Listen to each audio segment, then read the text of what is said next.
A 1 million banana, a 2 million urinal, and a 1 million can of shit. Art or money laundering? You decide. The best case of the art world being full of shit is the legendary comedian banana. A literal banana, not painted or drawn, was submitted to an art contest by an Italian, Maurizio Catalan, pronunciation my ass. Now as a non-artist, I always think this would get rejected in a heartbeat because it's clearly trolling. But no, this actually became an art icon, amassing millions of dollars and even today being valued at 6.2 million. Holy Joesus! But you would never guess what makes this legendary piece of art so special. It's duct taped to a wall. Wow. But unfortunately, that wasn't enough to stop some assholes from ripping it off the wall and eating it. Cops, arrest those hooligans.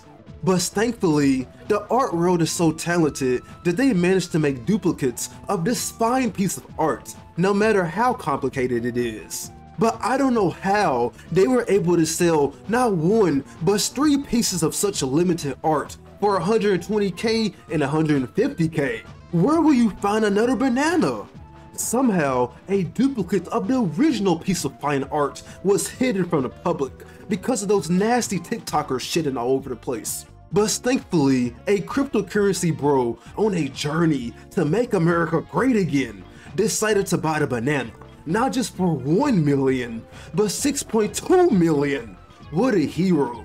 In keeping American values safe, he did what we will all would do, eat the most expensive banana in the world. But after you chow down a 6.2 million rotted banana, that leads to a $1 million dump, aka the artist's shit. Yes, you heard that right. Literal pieces of shit in cans that managed to sell around 800,000 totally, if I did my calculations right. Probably not, but close enough. Artist's shit was made by another Italian artist. Jesus, Italians are trolls. I love it. Piero Manzoni was ahead of the game. Before bathwater and fart jars, Manzoni wanted artists to sell their fingerprints. Now some artists question the authenticity of shit in a can. Reeks of jealousy to me. But none of them had the balls to examine the intestines of such aromatic cans. So fuck them, I'll say. Now there was some drama with these fine pieces of feces when a valuable collector of shit discovered one of his cans leaking. So he sued the museum for 35,000 racks. And I respect it. If I want to sniff a piece of shit, let me sniff a piece of shit. Don't spoil the fun. But you wouldn't believe if I told you where feces go. In the toilet. Marcel Duchamp, probably the most biggest brained artist of all time, made the most beautiful piece of work in only 2 steps. First, he went into a plumbing store and bought a urinal. Second, he signed his name on the urinal. Holy shit, what a play. And then he did the most unbelievable thing. Called it art. Bravo, what a genius.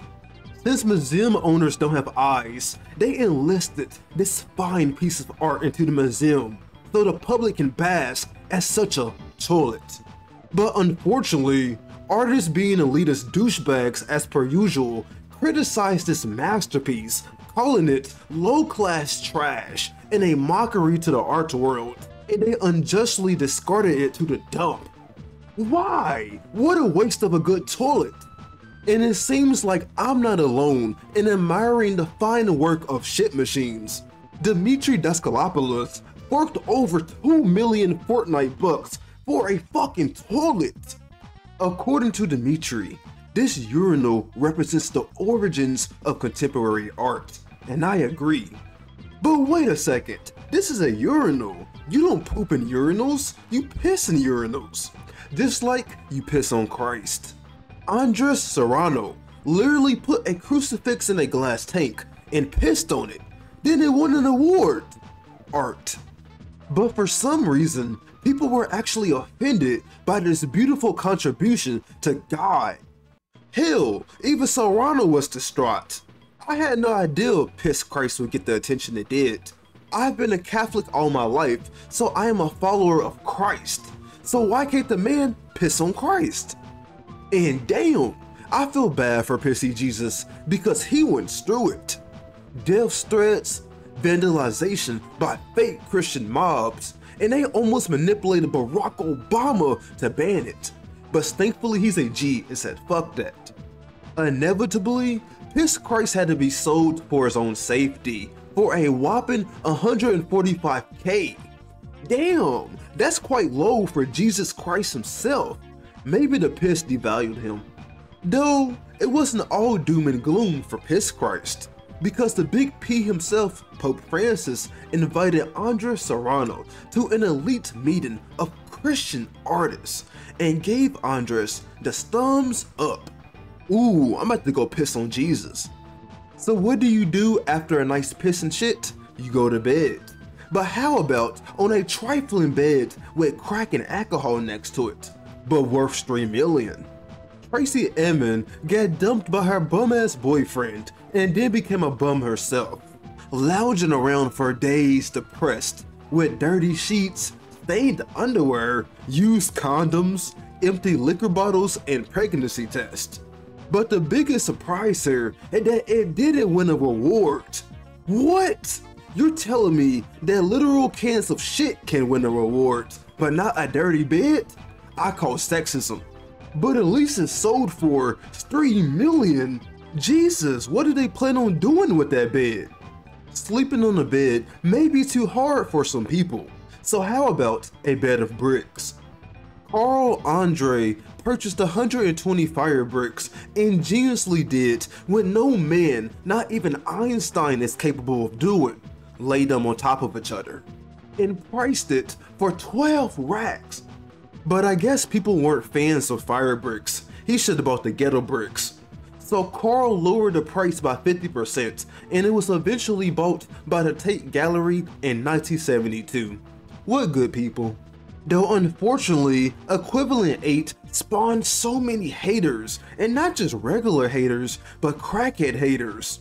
Some hobo came in and splashed blue food dye all over the bricks, ruining its sacred creamy texture.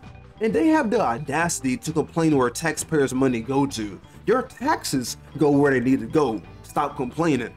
After sleeping on a bed of bricks, what's the first thing I do in the morning? Go to the circus. This balloon animal is worth 42K, crafted by the legendary Jeff Koons, who clearly has a fascinating taste of art. I respect it. Jeff Koons has been making balloon animals for a while now, but his magnum opus is the balloon dog, but guess what? It's orange, and it's sold for 58.4 million. And it's the 4th most expensive work sold by a living artist at an auction. What a G. Now Jeff's follow-up to his orange dog was his blue dog, but unfortunately that couldn't rake up the millions because it was rudely destroyed by a warrior of Satan. But I'm sure that 58 million will fix it.